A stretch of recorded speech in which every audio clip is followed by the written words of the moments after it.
14 to under 18 years age are receiving the very best training from Carl Iverson, the state under 18 girls coach, Mike McHugh, the 18s boys coach, 30 local instructors, and the New South Wales Director of Coaching, Rex Nottage.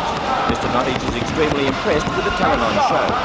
No question about it. We're very happy with what's happening in the Newcastle area. I think the lead that Falcons has made with including so many New South Wales players in their lineup is going to be huge for us, because it's going to give kids incentive. You know, where the younger player now can look, see that there's New South Wales players in that level of competition, and I think it gives the open gate for kids to go where they want to. Today's session from 9 this morning to 9 tonight continues tomorrow from 9 until 3. The representative aspirants are being coached to use their bodies as well as improving their ball skills. And what we need to do is get them to understand how to use their body, how to use their power, their natural power and strength. Because basketball is such a game of movement, of body movement. You know, it's a very small area, you've got to change pace quickly, you've got to be able to stop with control. So we really concentrate heavily on without the basketball. It's a funny thing. It's like everybody. You put a basketball in someone's hand, all they do is go to the point line and jack it up. So we take it away from them, we can teach a lot quicker. The noise might be deafening and the appetite's up, but in this group is the future of Newcastle and Australian basketball.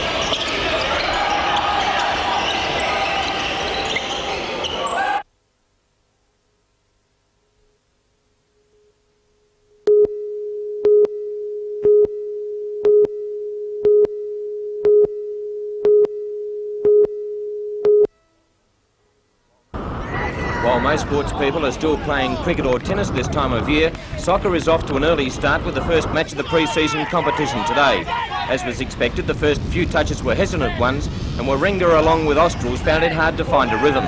But some good passages of play heartened the small crowd early in the first half. Australs put together two great moves which could have resulted in goals. The first from good work by the number 9 Wayne Bailey, and then the home team nearly squeezed one in just before half-time. Both coaches would have been relatively pleased with what they saw today, giving them hope for the long season to come.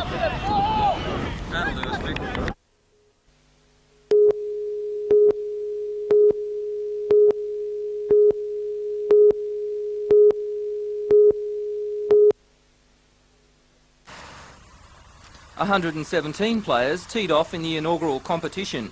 With perhaps the best field of women golfers ever assembled in Newcastle, course records seemed set to tumble, despite the difficult conditions. Sydney's Edwina Kennedy, the only Australian to win a British women's amateur title, the 1986 Australian champion and 4-time state champion, headed the list of top-notch golfers. 1987 Australian champion Liz Cavell, a state player of more than 20 years, was putting well, but local money was with Waratah champion Gail Gannon, rated among the best players in the country. But the golfers were not only playing for the $3,000 in prizes. State captain Carol Blair played the 18 holes, keeping an eye on state team members and future representative players.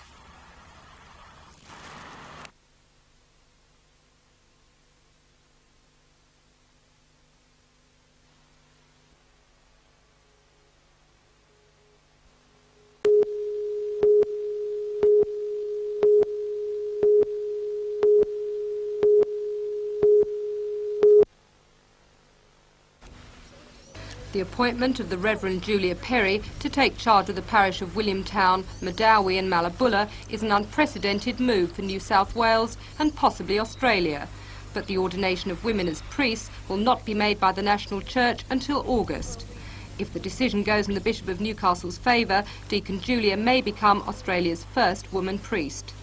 The appointment of Deacon Julia, who has battled with controversy since she became the first woman deacon in 1987, has been greeted warmly by the parish council, though both she and the Right Reverend Alfred Holland agree they will face some opposition from the National Church. A huge revolution is taking place in the social order and the relationships between men and women. The church can't ignore what's going on in the society. They've got to relate to the society and not push the society away.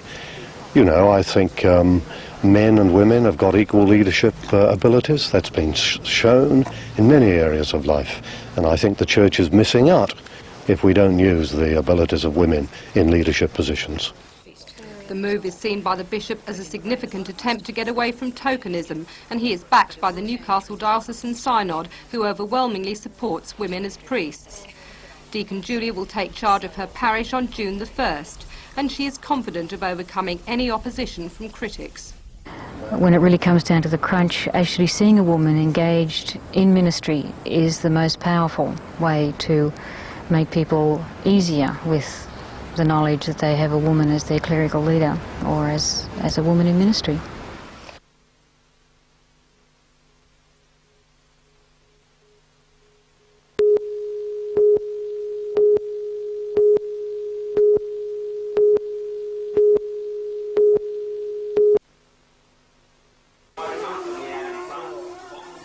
The Classic was the best tribute that could be given to Australia's best-known bike commentator, and calling the races in his father's honour was Ross Allen. So keen were Australia's top dirt riders to attend that Stephen Davies and Chris Watson of Cessnock, current 250cc champion, drove through the night after competing yesterday in Melbourne's International Speedway meeting. Riders came from Sydney, Griffith and Gunnedah to compete in the junior, sidecar, slider and classic races, and said it was one of the fastest tracks they had ridden. It was also the best spectator turnout reported at Barley Ranch Raceway. The event will now be held annually at district motorcycle circuits. Davies was commended at the Classic for avoiding injuring fallen rider Todd Wiltshire in the Open Sliders final. Other event winners were Chris Watson for the 250cc solo, Kevin Horton for the 125cc solo, and the 1000cc sidecar team Grant Bond and Warwick Penfold of Cessnock.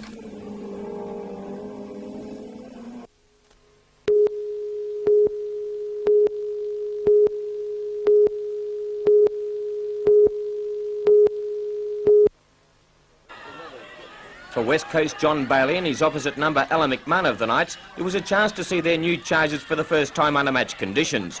Rain hampered play for most of the match. The Knights drew first blood in the 3rd minute when 5'8" Robbie McCormick crashed over under the post to notch the opening try for 89. Newcastle went further ahead as Glenn Miller scored off a short pass by half Steve Fulmer, and the Knights led 12-0 at the break.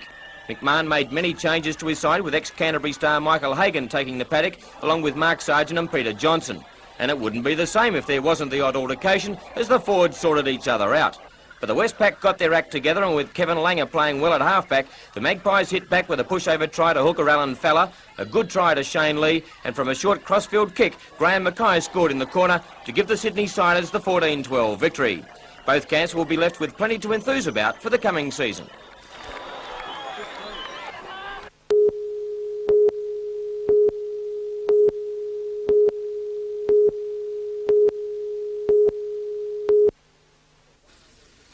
The fire was reported in a front bedroom of the house on Michael Street shortly before 6 o'clock this morning. Brigades from 2 units reached the house just in time.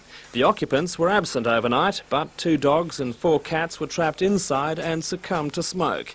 Investigators haven't established the cause of the fire, but early findings suggest an electrical fault in a stereo system is a likely source.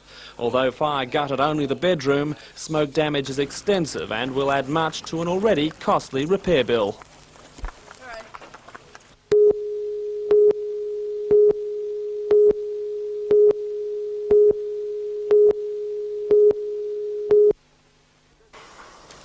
The revolutionary course was designed by the Hunter Valley Training Company in conjunction with unions, employers and the Maitland College of TAFE. Today the 15 apprentices chosen as the first intake were enrolled into the college, where they will spend much of the next 3 years.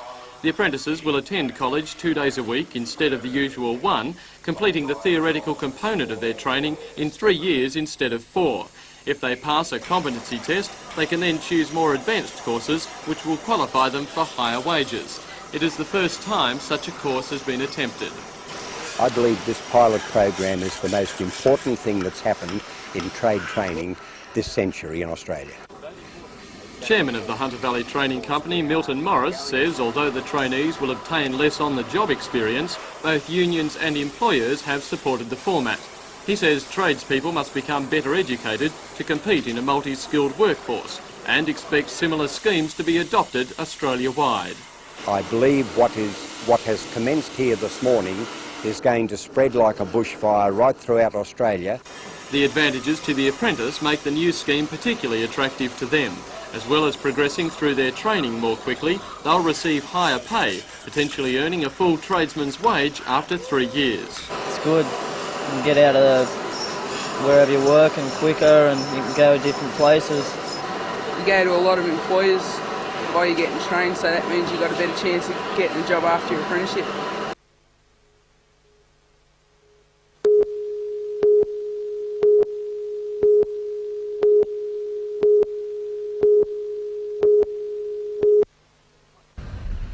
Despite the cutbacks, shipments through the port of Newcastle are only slightly down, less than 2%.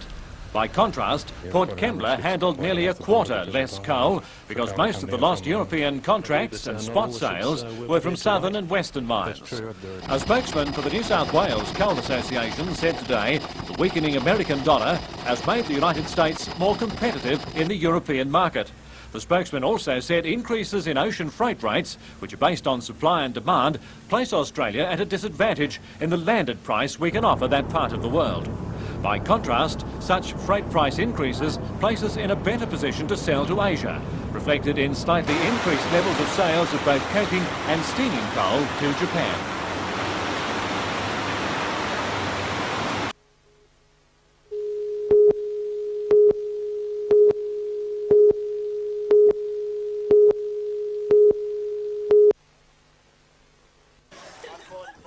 For the 8th time in 10 years, the Hunter Club was the best country club and was only beaten for the overall crown by the Academy Club of Sydney.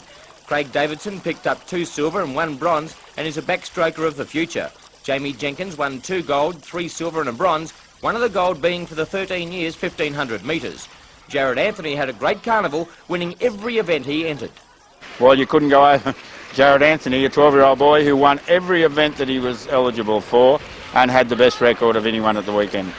And the girls performed brilliantly. Angela Matthew won 3 gold and a silver, and Eric Arnold feels she is definite Commonwealth Games material. Angela Matthews is my tip for the Commonwealth berth as a 200 flyer.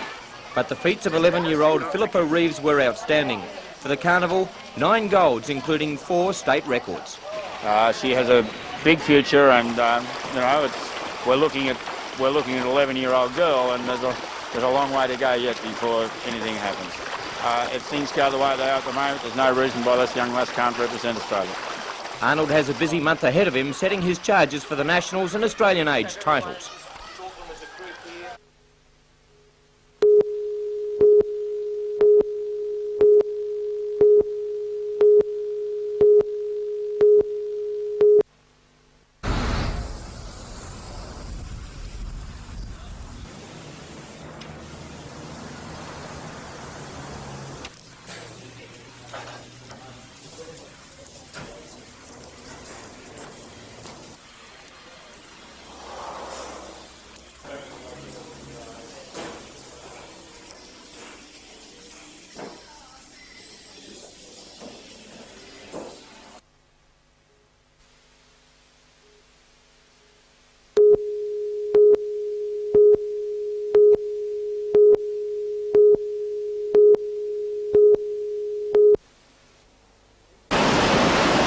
Two teenagers were in a group of 9 walking around the rocks from Far Beach to Newcastle when they were caught by a huge squirrel. When they surfaced, the 2 slipped into the water. Derek Roosevelt and Rodney Owens were urged by those still on shore to swim away from the rocks. Clinging at first to a fishing buoy, they waited for help. Alerted by one of the boys' friends, the council beach inspector from Far Beach, David Jameson, ran about a kilometre from the spot and swam out with a rescue boat, supporting the teenagers until the police and stack crews could reach them. By the time they were washed in, it was about an hour before the boys and the lifesaver were hauled on board the wreck. A call had been made for the Westpac chopper, but it was in Sydney and unavailable. Back in the harbour, the 2 teenagers were a little shaken, but otherwise were you worried unharmed while you were in the from their water? ordeal. Yeah, I thought I was going to die. Did you? Did you try and get out on the rocks at first? I tried to come in Yeah. and couldn't get in, and everyone was on the shore telling us to swim out. Yeah. So we swam out and the lifesaver got us. The wave just came out of nowhere, did it? No, it was a bit of a pretty big one, yeah. On the slippery rocks, slip ours over tit and went straight in the water. Did you try and get back on the rocks at all? Right first, then big sets come through, you got to swim out the back. Yeah. So you just prepared to wait there until the lifesaver came around? Yeah, my mates seen one of them run off.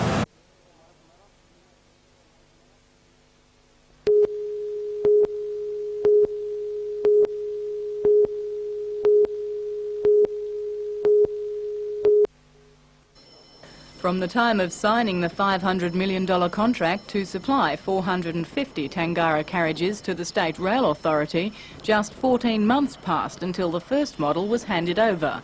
According to Gininan marketing manager Bruce Dunn, commissioning difficulties have resulted from putting the trains into service in such a short space of time.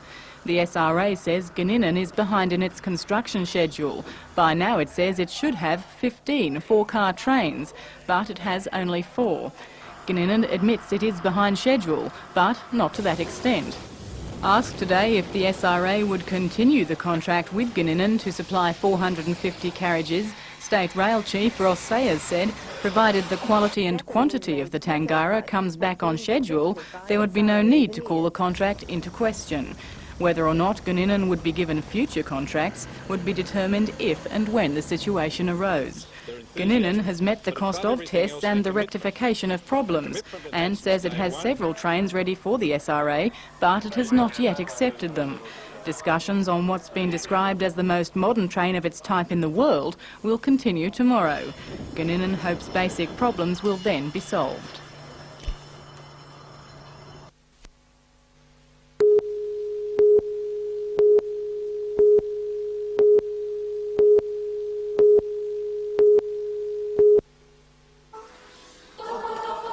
The group of high school students from the Hunter region was brought together by Kim Sutherland, Regional Performance Consultant for the Department of Education. After an international conference in Canberra, she saw the excellent output from overseas choirs and decided to set up a similar system in the Hunter. Last November, she auditioned a number of school students ranging from Year 7 to 11 and selected 30 budding talents. I think that'll be a fantastic choir because we had some terrific voices come out of the auditions, fabulous girls and boys. We have sopranos, altos, tenors and basses. The choir will hold weekly rehearsals to prepare for its first public appearance at Merewether High School on March 21.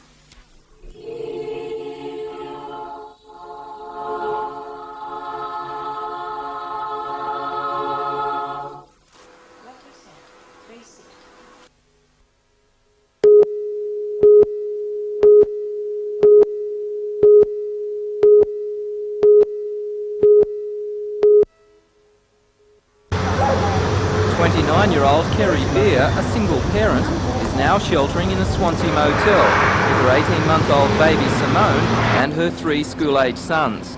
Kerry said she was welcomed to the Redhead Caravan Park 8 months ago, paying for the site and facilities $57 out of her $240 a week, supporting mother's pension. The van is owned by her mother. But now Kerry is homeless after a shift worker in the next van complained that she could not sleep with baby Simone's persistent crying. Kerry says she's just a normal 18-month-old child. The owners of the caravan park have always commented on their good behaviour and how they're not destructive and they've never done anything wrong in the park. Only the day before all this happened, Simone was sitting in the office and they were all, playing with her and talking and telling her what a little sweetie she was. Manager of the park, John Miller, was unavailable for comment today, and NBN was refused permission to film inside the park. Mrs. Beer's neighbours would not talk on camera. What rights do you have living in a caravan park? Well, you virtually have no rights. I believe there's some sort of rights going through Parliament now, but I'm not sure of all that. Caravan tenants can be evicted within 1 hour's notice. The Beer family has been given 2 weeks. Peter Ryan reporting for NBN News.